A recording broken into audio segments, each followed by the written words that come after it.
Salutations mes chers disciples, ici Maître Hic. On se retrouve aujourd'hui sur un nouvel épisode de Review Manga et aujourd'hui on parle de Tokyo Revengers.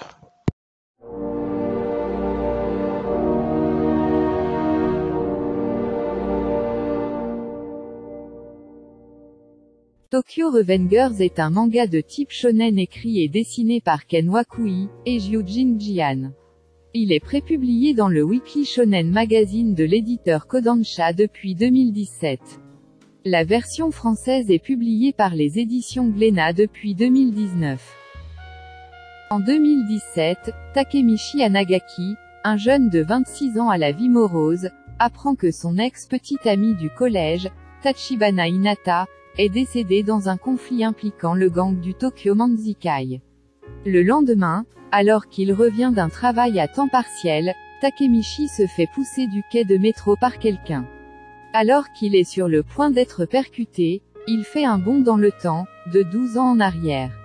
Il se trouve être retourné l'année de sa quatrième, l'année où il sortait avec Hinata. Takemichi prend la décision de tout faire pour empêcher le meurtre de Hinata. Alors, Tokyo Revenger est un manga, et un des mangas récents que j'aime le plus. C'est peut-être même celui que j'apprécie le plus. Pourquoi ? Déjà parce que c'est un manga qui t'accroche vite à l'univers et au scénario. Mais on va commencer point par point. Déjà, les dessins du manga sont vraiment très beaux, ils sont magnifiques. Les combats sont juste ouf. Il y a certains gros plans du manga qui sont juste ouf, comme je pense au dernier chapitre qui est sorti là, où il y a vraiment une planche qui est juste magnifique. Voilà, et c'est pour ça que les combats sont juste palpitants et incroyables pour moi. Voilà. Pourtant, c'est des combats, je trouve, plutôt réalistes. Enfin, plutôt réalistes. Les gars, ils ont 13 ans, mais ça va, et c'est pas non plus Dragon Ball, quoi.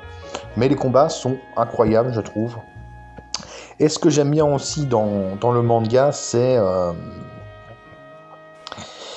le scénario, le côté un peu voyage dans le temps, tout ça. Alors, le voyage dans le temps, on peut se casser la gueule avec ce concept, parce que c'est un concept plutôt compliqué à mettre en scénario. Mais là je trouve qu'ils ont bien réussi leur coup. L'auteur a bien réussi son coup, parce que c'est très bien ficelé et très bien foutu, je trouve. Il y a quand même du suspense sur cette histoire de voyage dans le temps. Des fois, on a l'impression que Takemichi a gagné, et en fait, non, voilà, bon, à un moment donné, on voit un petit peu la ficelle, on se dit bien qu'après, il y aura toujours un problème. Mais c'est ça aussi je trouve qui est bien dans ce concept d'histoire de voyage dans le temps, c'est que jamais rien n'est complètement réglé, en fait. Voilà, et ça, j'aime bien. Autre chose, les personnages, comme par exemple Mickey, Draken et Takemichi et d'autres personnages dont je ne citerai pas le nom, parce que certains j'ai oublié leur nom, même si je les trouve stylés.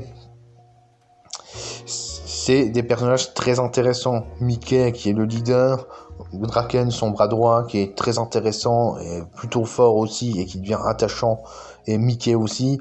Takemichi, malgré le fait qu'il soit beaucoup critiqué par les fans parce que certains le trouvent inutile et pleurnicheur, moi je le trouve plutôt très utile. Pour moi c'est un petit peu même une sorte de Naruto, pour le côté un petit peu qui veut aider les gens, tout ça, même s'il n'a pas cette force là. Et encore, je trouve que le personnage évolue de plus en plus pour devenir de plus en plus courageux, même s'il garde quand même le côté un peu trop sensible. Voilà. Et tous les personnages qu'il y a sont juste très attachants. Et d'ailleurs, un truc qui pourrait peut-être surprendre certaines personnes, parce que c'est vrai que Tokyo Revenger, au final, c'est un manga où c'est souvent des lycéens et des collégiens qui se battent dans des guerres de gang. On pourrait se dire que ça pourrait vite tourner en rond et qu'au final, il y aurait jamais de mort ou de trucs comme ça. Et bah, si, dans le manga, il y a des fois des personnages qui meurent, tout ça.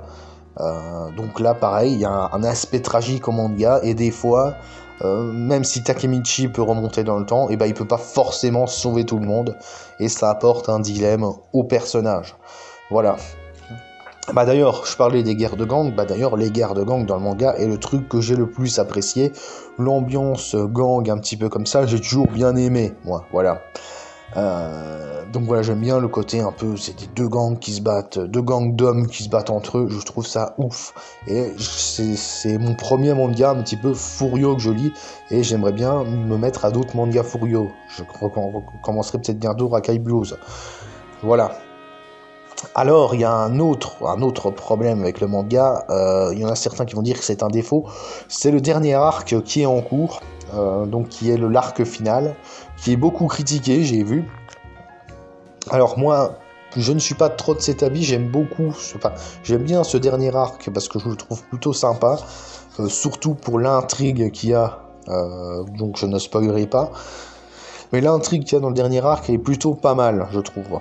Après, le problème, ça je veux bien l'admettre, c'est qu'il rajoute beaucoup trop de nouveaux personnages dans ce dernier arc, et ça pose quand même problème, je trouve.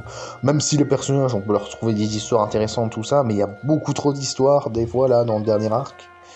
Et du coup, bah, il y a des histoires de personnages avec qui t'accroches moins, ou même que tu t'en fous un petit peu. Et ça pourrait décrocher certaines personnes. Et ça, je l'accorde. Mais je suis quand même hypé par ce dernier arc que je trouve plutôt sympa. Voilà. Donc voilà, alors est-ce que je vous conseille Tokyo Revenger? Alors oui, absolument, lisez le manga, parce que voilà, c'est un manga qui est plutôt ouf, qui a un plutôt bon univers, un plutôt bon scénario, et de bons personnages, et des dessins magnifiques. Voilà. Donc c'est tout pour cette vidéo, je vous dis à la prochaine pour une prochaine vidéo.